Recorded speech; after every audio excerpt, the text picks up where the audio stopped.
Salut tout le monde, alors juste pour vous avertir que cette vidéo est la seconde partie de la première vidéo qui s'appelle couple mixte, avantages et inconvénients, quelque chose comme ça. Et donc aujourd'hui je vais faire la seconde partie qui s'agit en fait de vos questions que vous m'avez posées sur Facebook il me semble, il y a quelques jours, il y a quelques semaines même. Donc voilà la vidéo promis, c'est la seconde partie de la première vidéo que j'ai faite sur les couples internationaux. Pour moi c'était important de relier un petit peu les deux vidéos parce que j'avais l'impression que ça avait un petit peu le même sujet. Et je pense que c'est pas mal que vous voyez en premier lieu les avantages et les inconvénients à être dans un couple international, un couple mixte. Et ensuite en seconde partie cette vidéo là qui est en fait sur les questions que vous me posiez sur comment est-ce que c'est d'être en couple avec un japonais. Donc vous savez que si vous suivez mes vlogs, vous savez que je suis en couple avec un japonais qui s'appelle Taka. Nous habitons tous les deux au Japon. Depuis, moi ça va faire bientôt 1 an que je suis au Japon. Lui est japonais, mais on s'est connus en Espagne quand on y vivait tous les deux. Et donc être dans un couple mixte ou dans un couple international ou être avec un japonais, ça a engendré en fait beaucoup de questions chez vous. Vous avez été plusieurs à me poser pas mal les mêmes questions et donc c'est pour ça que je voulais aujourd'hui revenir sur ces questions-là pour vous y répondre et que vous soyez un petit peu plus au courant. Je veux quand même vous dire que ces questions-là qui m'ont été posées, moi je vais répondre parce que je suis en couple avec Taka. Il est japonais mais bon je suis en couple avec Taka donc je peux pas non plus mettre tout le monde dans le même sac. Donc la première question ça a été est-ce que les japonais sont câlins en privé et en public? Donc je vais y répondre très franchement, les japonais en public ne sont pas du tout câlins, c'est pas quelque chose de normal en fait de faire des bisous dehors, dans les transports. Encore moins, vous verrez jamais des japonais s'embrasser dans les transports, ça fait jamais. Voilà, je ne veux pas non plus exagérer, mais enfin, moi sincèrement en 1 an j'en ai jamais vu, c'est carrément pas la chose à faire. C'est pas que ce soit interdit, mais c'est juste qu'ils sont mal à l'aise de démontrer leur affection comme ça au grand public. Maintenant, au niveau privé, moi je vais parler pour Taka. C'est vrai que Taka est quelqu'un de très câlin. Mais je ne sais pas si je peux dire pareil de tous les japonais. Je pense pas qu'on puisse mettre tout le monde dans un même sac. Même pour les occidentaux, je vais vous demander est-ce que les Français sont câlins. Vous me direz, il y en a certains qui me diront que oui, il y en a certains qui me diront que non, ça dépend de votre couple et de votre copain. Pour ce qui est de Taka et moi, nous dehors on se tient beaucoup la main, donc on est toujours comme ça. Enfin toujours, très souvent. Mais c'est assez normal ici, vous allez souvent voir des couples qui se tiennent la main. C'est pas quelque chose de très choquant, ni ça met pas mal à l'aise. Après au niveau des bisous, on va pas s'embrasser toute la journée. Mais si on doit se donner un smack comme ça, dans le train on évite. Moi ça me met un petit peu mal à l'aise parce que je sais que les japonais n'aiment pas trop ça, donc on évite. Mais si on doit se donner un smack dans la rue, franchement on le fait, on ne s'interdit pas non plus, on se censure pas non plus de se donner des bisous dans la rue. Après voilà, on va pas se rouler des grosses pelles, hein, ça c'est sûr. Ça reste du domaine privé de la maison.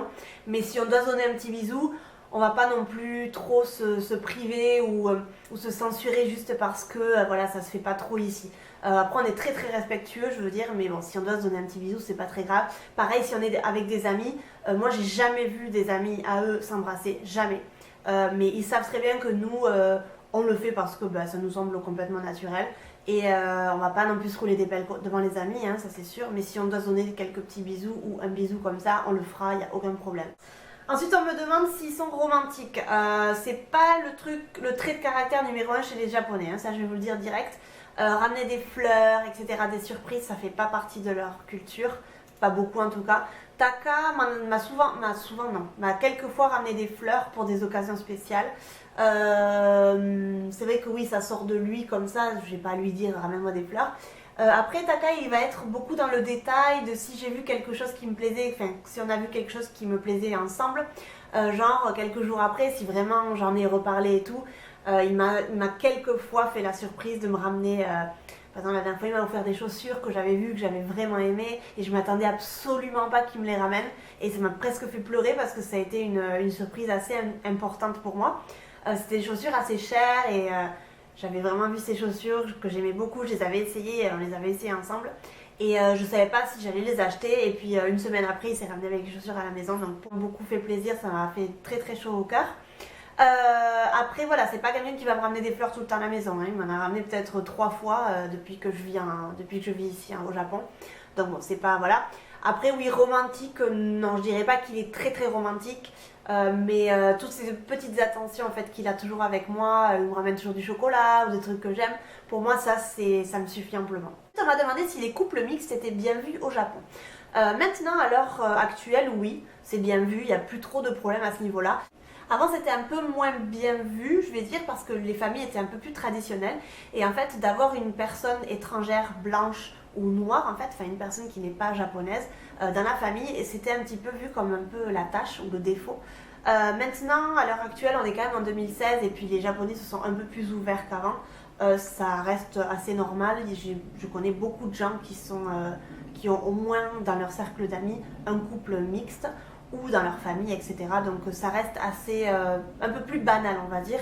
C'est pas mal vu les couples mixtes dans la rue, etc.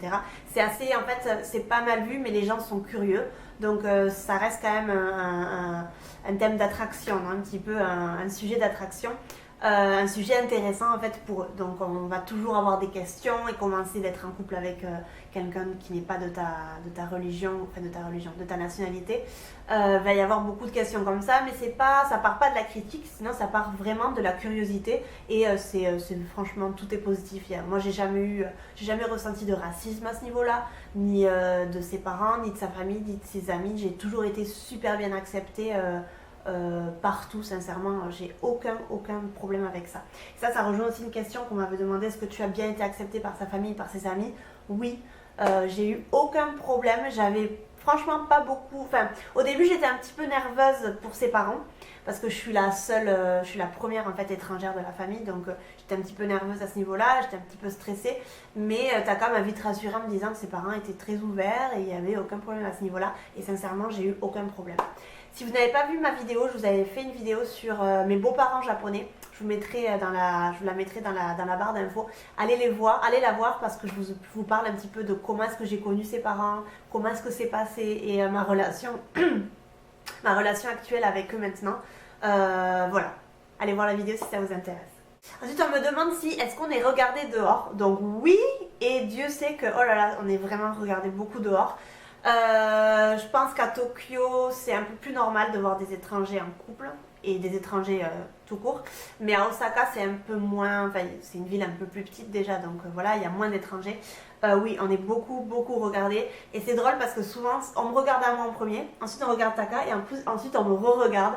Et je pense que les gens doivent dire c'est bizarre, enfin, c'est bizarre, non, mais c'est curieux qu'une française, enfin une blanche soit avec un asiatique. Parce que généralement, c'est plutôt le contraire qu'on voit. C'est une asiatique, enfin une japonaise, avec un occidental, avec un blanc. Donc c'est pas très commun de voir une fille occidentale avec un japonais. Donc c'est vrai que je pense que ça surprend. Mais pas dans le mauvais sens. Hein. Sincèrement, on n'a jamais eu de critiques, on n'a jamais entendu de choses négatives. Ça les surprend agréablement, on va dire. On m'a posé une question qui est assez intéressante et j'ai demandé à Taka pour qu'il me donne sa réponse. Et c'était en fait, quelle habitude occidentale Taka a trouvé le plus bizarre chez toi? Donc, quand j'ai posé la question à Taka, il m'a dit, je sais pas trop parce que lui il a vécu en Occident, il a vécu en Europe avec moi. Et donc il connaissait déjà toutes mes habitudes en fait quand on vivait ensemble, même si au début on était des colocs, on n'était pas du tout un couple. Mais bon, il savait comment j'étais. Et en fait il m'a dit si je cherche bien, il me dit... c'est le fait en fait que moi quand je me lève le matin, parce qu'il se lève plus tôt que moi pour aller au travail, si toi tu te lèves pour faire quelque chose, tu vas de suite te recoucher. Donc par exemple ici, ce qui est normal et ce que font beaucoup de couples japonais, c'est que en fait l'homme se lève à 6h30 par exemple, la femme va se lever avec lui, va lui préparer son bento et ne va pas se recoucher, va continuer sa journée, etc. Moi, j'ai pas à me lever si tôt le matin, donc voilà. Mais si je dois me lever, par exemple pour lui préparer, parce que des fois j'aime bien lui préparer son bento ou un sandwich ou quelque chose comme ça. Donc si moi je me lève avec lui à 7h par exemple, et que je dois me lever à 8h, j'ai pas envie en fait de dépenser, d'être 1 heure là comme ça en train de rien faire, je préfère aller me recoucher. Et lui, il m'a dit que ça lui semblait un petit peu bizarre en fait que je me recouche, mais pas bizarre négativement, sinon ça lui semblait un petit peu curieux, mais lui il me dit tout le temps mais va te recoucher, mais même, te lève même pas, reste au lit quoi, y a aucun problème. Alors que la femme japonaise va plutôt avoir tendance à ne pas se recoucher et à commencer à faire plein de trucs à la maison, etc. La femme japonaise est un peu plus ancrée dans la maison et un peu plus... femme au foyer que nous, en tout cas en fait que moi, parce que moi je ne le suis absolument pas. Et Taka aime ce côté là chez moi d'un petit peu un petit peu, ben voilà, femme de dehors quoi, je suis pas du tout femme de la maison, mais c'est vrai qu'il m'avait dit que ça l'avait un petit peu, enfin il trouvait ça cool en fait, le fait de, je me lève, je te prépare le bento mais je vais me recoucher quoi, je vais pas à 7h commencer à mettre des lessives et à passer l'aspirateur, voilà. C'est juste l'habitude occidentale qui l'a un petit peu surpris. Je sais pas si toutes les occidentales feraient la même chose, hein. C'est mon cas, mais peut-être qu'il y a des filles qui diraient bon ben je vais en profiter pour faire plein de choses. Mais si moi je dois me lever, je sais pas, 1 heure après, j'aime bien me recoucher. Moi j'adore dormir, c'est quelque chose que vous ne savez peut-être pas, mais c'est quelque chose qui me passionne, c'est dormir, voilà. On m'a demandé si les Japonais au sein du couple exprimaient leurs sentiments. Donc je dirais qu'au sein du couple c'est un peu plus ouvert. C'est un peu plus libre et un peu plus freestyle, je vais dire. En entreprise et dehors, les Japonais ont tendance à garder un peu plus leurs sentiments. Mais au sein du couple et au sein d'un groupe social ami, on va dire, c'est assez commun, oui, que le Japonais vous dise un petit peu ce qu'il ressent. Moi, au début, j'ai un petit peu eu de mal à comprendre Taka parce qu'il avait tendance à cacher un peu plus de choses dans son corps, dans son cœur, mais je pense qu'il s'est un peu plus adapté à moi à ce niveau-là et maintenant il me dit vraiment quand ça va pas, quand il a eu une journée de merde, il va me la raconter, alors qu'au début il avait tendance un petit peu à tout garder à l'intérieur pour ne pas en fait que ça m'affecte, voilà. Je veux pas rentrer à la maison et te dire j'ai eu une journée de merde parce que je veux pas que ma journée de merde t'affecte, je veux que rentrer à la maison et d'avoir le sourire et qu'on puisse parler tranquillement de ta journée, de choses super positives, etc. Il voulait pas en fait arriver à la maison avec son sac de soucis sur le dos, etc. Ça c'est quelque chose d'assez japonais que je ne comprenais pas trop au début, maintenant que je comprends. Voilà, je pense que ça fait partie de leur culture, ils veulent pas forcément déranger l'autre avec leurs problèmes. Après, si on a des problèmes par exemple de couple, s'il y a un truc qui est pas passé ou un truc qui l'a dérangé chez moi, etc. Taka, c'est vrai qu'il a tendance à tout garder, mais bon, ça c'est pas forcément japonais, il y a beaucoup de gens qui le font, hein. Il y a des gens qui arrivent pas trop à dire ce qu'ils ressentent dès le départ. Moi, je suis méditerranéenne sur ce coup-là, donc j'ai tendance plutôt à être un petit peu un lion enchaîné, quoi, à dire Wouah. Mais lui, il a tendance un petit peu à garder ses sentiments pour lui, à se calmer tout seul et à passer à autre chose après. Voilà, après c'est vrai qu'avec les années, moi j'ai vu qu'il avait beaucoup changé et qu'il s'est adapté un petit peu plus à moi à ce niveau-là et il a tendance à un peu plus parler de ses sentiments maintenant. Je crois que je vais faire une seconde partie parce que ça fait quand même pas mal de temps que je parle et j'ai encore pas mal de questions à vous répondre.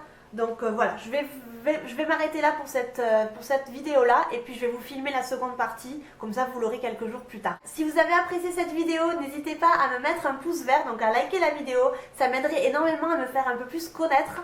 Et puis si vous aimez un petit peu ma personnalité et mon histoire, n'hésitez pas à me suivre sur les réseaux sociaux, Instagram, Snapchat et Facebook.